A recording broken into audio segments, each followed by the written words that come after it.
I was brought up in a little town in Whidbeyisland, Washington called Oakharbor. My dad was stationed there in the Navy, and can't think of a better place to have grown up. Very safe, very secure. It was the 80s, so everything was awesome naturally. When it comes to outdoor stuff, and everything was there. We had the conifers, we had the ocean right there, and as far as wildlife, man, any and everything North America has to offer in its majesty was there, including bears. I remember my first experience seeing a bear. We were driving home from church one day, and as we're driving along the side of the road, there was a big old mama bear and her cub walking alongside the road. I think I was maybe 4, 5 years old at the time. Thought it was one of the coolest things I'd ever seen in my life. My dad eventually transferred down here to California and was stationed at NAS Lemoore. And my dad, growing up as an avid outdoorsman in Oregon, wanted to instill a lot of that in me, so he put me in scouts. He and I did a lot of outdoor and wilderness camping and fishing and adventuring ourselves.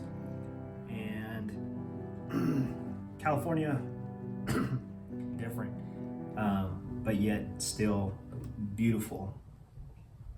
And there's bears, lots and lots of bears. I remember my first camping trip seeing a bear. It was at nighttime, and I remember seeing a lot of bear sign tracks and whatnot, rubbings, scratchings in the area that we were camping. And it was up in the high Sierras in Jackass Meadows, just below Florence Lake, Florence Reservoir. And my dad, who was a big snorer, pretty much told me he would keep all the bears away with his snoring. Well, needless to say, he didn't quite keep them away. But I remember maybe 6 years old, first grade, so yeah, about 6, 7 years old, seeing a big old black bear come in our camp at night, sniffing around, and man, let me tell you, coming within maybe 3 feet of our tent, just sniffing around, curious old bear.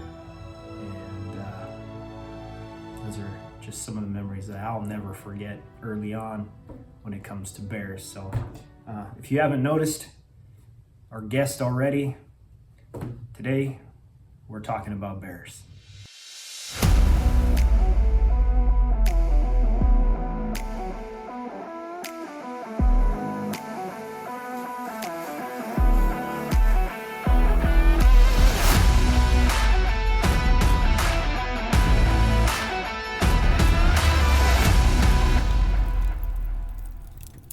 Welcome back to the Last Boy Scouts Survival and Bushcraft. Today, I'm going to be talking about tips for dealing with bears. Now, I am no bear expert. I do know that there are 8 different species of bears, and here in North America, there are only 3. Some of you who have ventured out in the wilds of California may have thought that you have seen a brown bear. No. The only bears that we have here in California is the North American black bear, also referred to as Ursus americanus. Now, once upon a time, we did have the grizzly bear, but the grizzly bear has been extinct in California since approximately 1924. There's a reason why there's no fucking bears in California, only black bears. Our fucking state flag has a grizzly bear on it. Did you ever notice that? No. Yeah, the state flag is a grizzly bear. They eradicated all the grizzly bears because they were eating people. So in the fucking 1800s, dude, the reason why they killed all the bears is because that's what you have to do, you fuck. Do you want to be able to walk to your car? Yes. Okay, you don't want bears in Santa Monica. Okay, shut up. Just shut up. We're going into their territory, man. They'll come into yours too. Now, California grizzly bear was nothing to be trifled with. They are extinct for a reason. Those mofos had a taste for blood.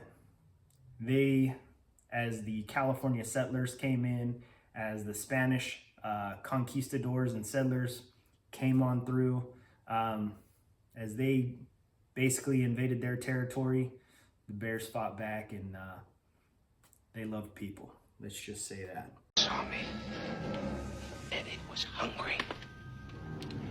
Hungry for blood. Human blood.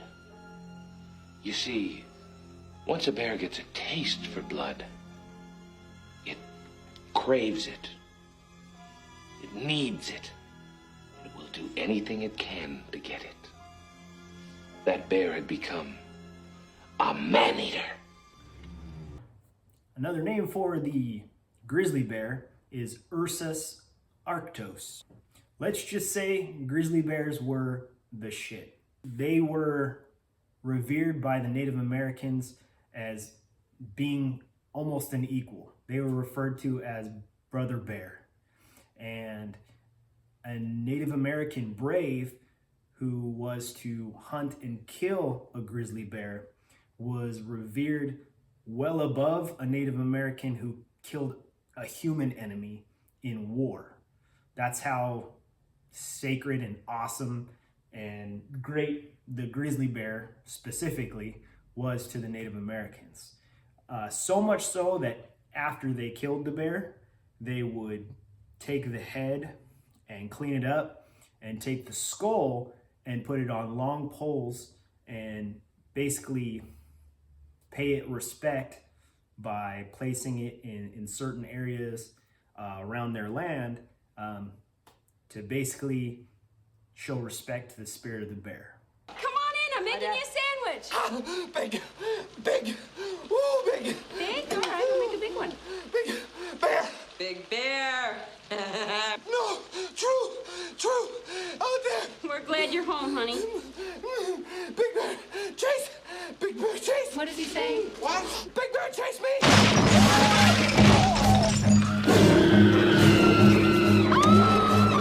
Run. When brainstorming, I thought of 15 tips to help you all out in better understanding how you can protect yourselves, your family, and your loved ones while venturing in the wild from bears.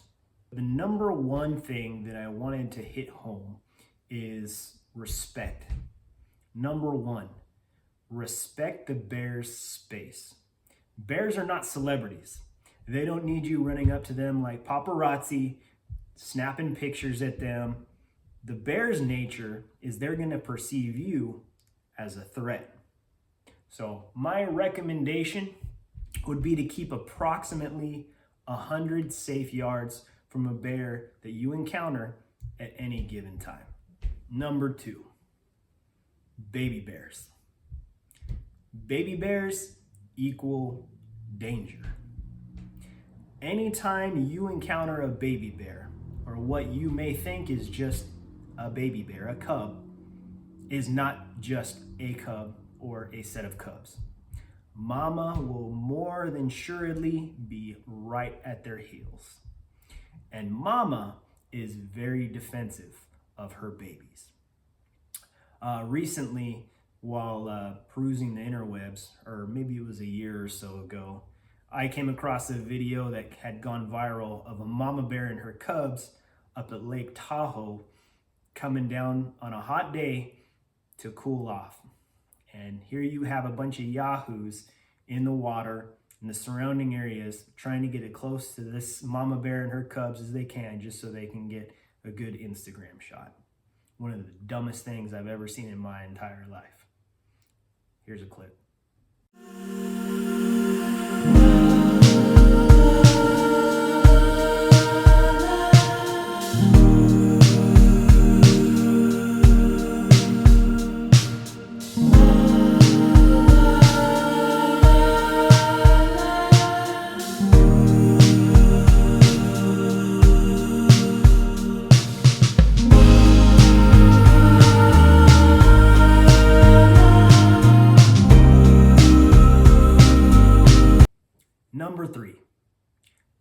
don't feed the bears.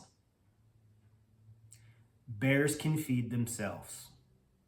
There's an old saying that goes, a fed bear is a dead bear.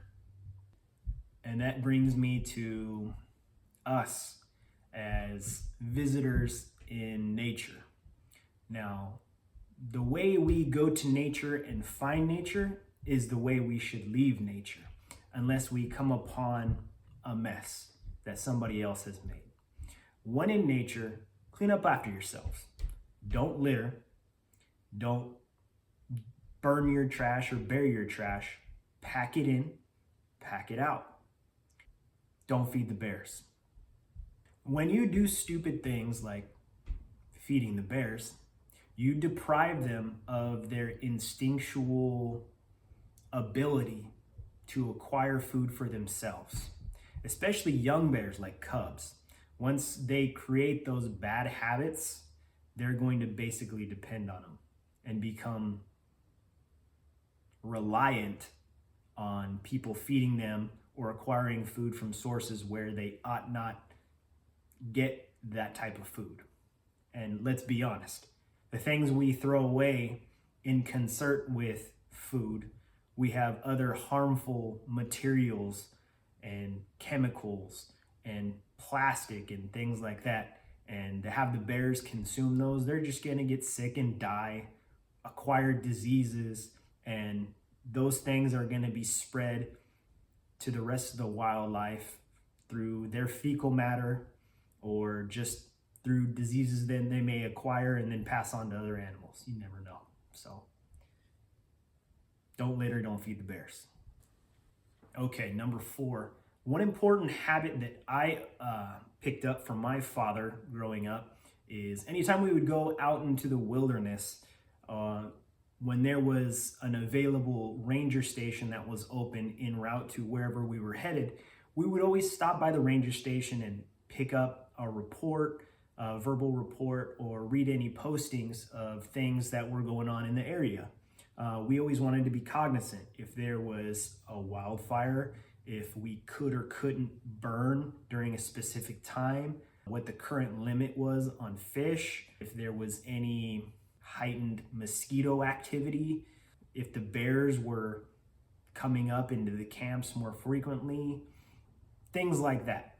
Any useful information that the ranger might have about what was going on in our area, we wanted to know. So we would always stop by and receive those reportings. And I encourage you to do the same.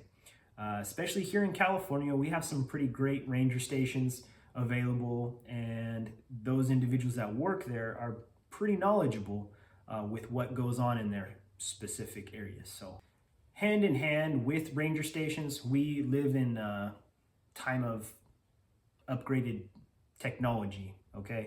Check the internet. Some ranger stations or national parks, they have apps that you can, or websites that you can check with regularity with postings of activities and things that are going on in whatever wilderness area that you may be planning to venture in. So in addition to ranger stations, they're more often than not going to have information on their websites or their apps.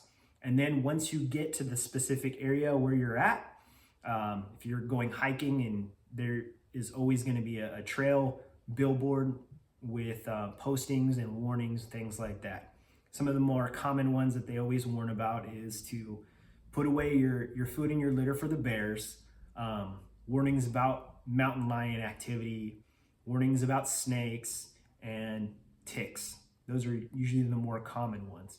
And then they may tell you to avoid certain areas because of rock slides or the trail is being revitalized, things like that. So just keep those things in mind. You always want to be vigilant of bear signs as well. Wherever you decide to camp, venture, fish, hike, so on and so forth. Some things you want to look for as far as bear signs or signs of bear activity: paw prints. Bears are big, and some of them can be upwards of 500 to 1,000 pounds, depending on the type of bear. For record's sake, the largest grizzly ever recorded was 2,200 pounds. That's something. So they leave big, deeply indented paw prints wherever they roam. So search for their paw prints. Scat. Within bear scat, you're gonna notice maybe bone and fur. Bears will eat a lot of berries, so sometimes you'll get the seeds and the unprocessed berries within their scat as well. Apart from scat and prints and tracks, bears like to rub. So any of you have seen the old school Disney movie, The Jungle Book, when big old Baloo puts his back up against a tree and starts rubbing it and whatnot going to town? Yeah, bears love that shit. Bears will give themselves back rubs on the bark of a tree, no problem. And they also will dig with their claws. So look for signs of digging around areas where there are food sources or where there are holes that they might be trying to get a hold of an animal, a squirrel, a rabbit, so forth. And you'll see those claw marks. And then in trees, yeah, bears will sharpen and scratch on trees and leave big old, nice, huge claw marks. Number 6, don't leave your food out, okay? You go out in the wilderness to a picnic or a camping area, 9 times out of 10, at least within the state of California, national parks, not off grid, not high Sierra trails or whatnot, they have bear storage lockers. Big old huge metal containers where you can keep your items safe and away from being ravaged by the curious old bear. Apart from that, let's say you are a backpacker, let's say you are a hiker, and you're going out on the high Sierra trail. They make these things called bear canisters. Now, bear canisters are pretty sturdy. I'm not gonna say they block out the smell of the food that's in there, because bears have a very distinct and acute sense of smell. The bears can smell them. And another method that you can do is the old school method of a high hide. Now, it doesn't necessarily hide it visually, but it definitely takes it out of the reach of a bear. And that's just by basically putting all your food in a sack, throwing a rope over a very high branch, and then hoisting up your stuff to keep it up out of its way. So, number 8, know the difference between bears. As I've already said, within North America, there are only 3 different types of bears, and they're fairly easy to distinguish between the 3. A black bear is black. However, black bears will also have shades of brown and shades of reddish blackish brown, which are referred to as cinnamon bears, but they are all part of the same species of black bears. Brown bears are grizzlies, and one thing that you will notice with grizzlies is they have this hump up on their shoulder area, which is essentially like a nice big patch of fur that comes up in the middle of their back, that shows as looking like a little camel hump. And then with the other species of bears, you have the polar bear. Now, apart from being able to distinguish the difference between the 3 different bears in North America, let's say you live in North America, I'm not talking about any of you other folks that are watching from other parts of the world, but because I live here in North America, more specifically California, that's kind of what I'm honing in on right now. But you also want to know the bears that are in your specific area. I can tell you right now in California, we only have black bears in the wild. Now, if you go to, I don't know, Montana, for example, you will have both black bears and grizzlies. If you go to Alaska, you're gonna have all 3. On the far north end of Alaska, you're gonna have polar bears. You're also gonna have brown bears, subspecies of brown bears, the Kodiak bear, and so forth, as well as black bears. Now, with those three different distinct species of bears in mind, I wanted to get into some statistics for you. Why these next few tips I'm going to talk about are so vital for you to know. Bear attack statistics. Worldwide, annually, there are approximately 40 bear attacks on humans. Between the years of 2000 and 2015, 50% of bear attacks were a mother bear attacking in defense of her cubs. Grizzlies.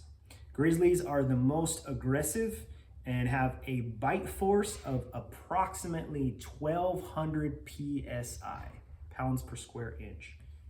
It's pretty intense.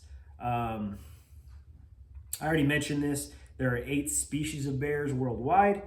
And then the number one cause of bear attacks is a bear perceives you as a threat, and therefore you become the enemy and they're coming to get you. Well, that's just great. You hear that, Ed? Bears. Let's start with polar bears. Let's start with polar bears. In 2023, there were 2 fatalities. In 2018, there was 2 fatalities for a total of 4 fatalities by polar bear. In the last 5 years, not so bad considering they're more sparse. They're way north and mostly uninhabited areas. I'll say mostly uninhabited areas because the human population up in the far deep freezing cold north is significantly less than moving on down. Grizzlies. Let's see, between 2020 and 2022, 8 fatalities in total. One of those actually being a California resident in Montana. Between 2015 and 2019, there were 7 fatalities by grizzly, for a total of 15 total fatalities by grizzly within the last 9 years, we'll say, because I didn't include 2023. And then 10 years prior to that, between 2000 and 2009,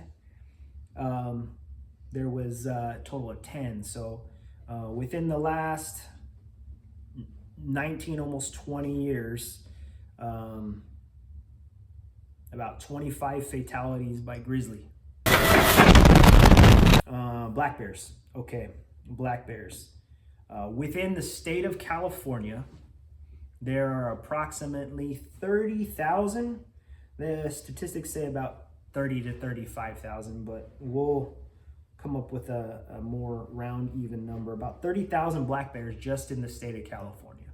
Now, if you were to do your own research, you would probably see that there are a crap ton of black bears in North America. That's why black bears are an allowable game animal. Like deer and like many other game animals, their population has to be controlled, and the only logical, safe, responsible way to do so is by including them into the gaming world in order to thin the herd a little bit and make the other populations of wild animals grow, and to bring down the riffraff of the inquisitive black bear. Fatalities. Within the state of California, the last documented fatality is documented in 1986. Between the years of 2020 and 2021, there's been 5 fatalities. 2010 and 2019, 11, for a total of 16 within the last 21 years. And then within the years of 2000 to 2009, the 2000s, right? There was also 16. So that's a shit ton of fatalities by black bear. Even though Grizzlies are perceived to be the most aggressive and dangerous of the three bears. Black bear, more documented fatalities.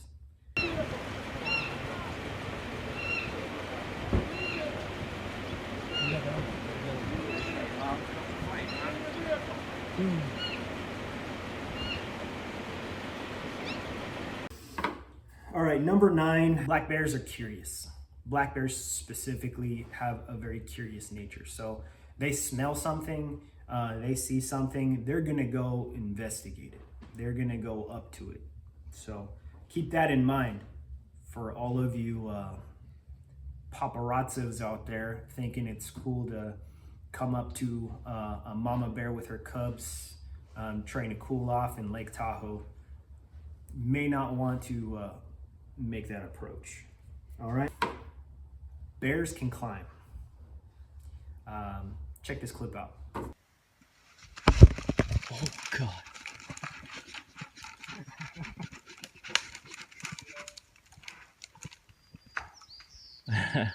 Yeah, so bears can climb really well and very fast. So that's not something that I would try and test. If you think you're going to escape a bear with ease by climbing a tree, if you ever get yourself in a bind, yeah, you may help your odds a little better, but you're not safe by any means.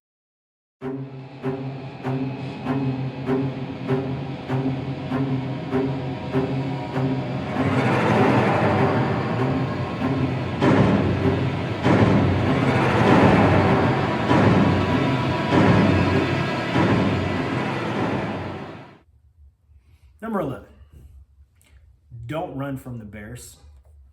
If you see a bear and you bolt, it's going to trigger that predatory instinct, and more than likely it will pursue you.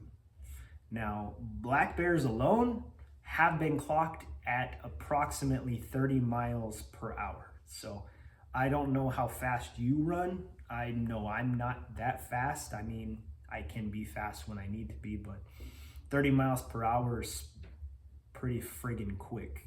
These I want to really hit home and express how important it is for you to pay attention to these tips. Number 13, don't make deliberate eye contact with a bear. Don't get into a staring contest with a bear. That's not smart. Like running from a bear and triggering that predatory instinct. Bears are territorial. They feel threatened. They will attack the perceived threat. Number 14, when in the wild, in bear country, carry with you what you can legally, safely carry with you to protect yourself or your wilderness buddies, family, friends, from a potential or possible bear attack. Now, one thing we won't get into is speaking about firearms or which stabby type device you should carry in order to protect yourself from a bear. I am going to briefly talk about less lethal or non-lethal means of protecting yourself from a bear, and many of you have heard of it. It's called bear spray. Now, bear spray is very similar to use of force option that I am very familiar with, and the chemical compound is from capsaicin, basically pepper or pepper spray. Now, the correct or scientific term is oleoresin capsicum, or OC pepper spray, and that's just processed capsaicin in a compound or formula that can be dispersed through an aerosol type canister as a means of weaponization. Sorry for the scientific explanation, but in essence, that's what it is. Most bear spray canisters or OC canisters for bears, they have a deployment recommended or tested distance of approximately furthest being 30 feet. Now 30 feet from a charging bear, that's too close for comfort. However, use what you have and what you can deal with. I haven't personally tested bear spray out. I can tell you that its concentration in comparison to pepper spray that's utilized by, say, the military or even law enforcement, with them it's 1.3% concentration. With bear spray, it's only a few percent higher. It's a 2% concentration capsaicin chemical compound of oleoresin capsicum. Now, it's important to note before deploying bear spray that some canisters do have a safety. Make sure that you check the safety when you're out and about before you get in an instance when you need to utilize that thing, that you are familiar with where that safety's at, how to remove it before you actually take aim and deploy that thing. Because the last thing you want is to come aim, trigger, not go, oh yeah, it's got a safety on it, and the bear's on you, okay? And when deploying it, you do not want to spray and pray. No. You are going to want to acknowledge the threat, and you're going to take aim at that bear's mouth, nose, and eyes, because that's where you want that chemical agent to reach. You want it in the mucous membranes. You want that bear to inhale it. You want the bear to smell it, and you want it to get in its tear ducts. So that way its eyes will close and the threat will be. Made a bawling sound, now he's backing. Yeah, go. Do it quick. Do it properly, be safe. Get out of here, you nosy little pervert, or I'm gonna slap you silly! And number 15. If a bear attacks you, you're in the fight of your life. Fight back.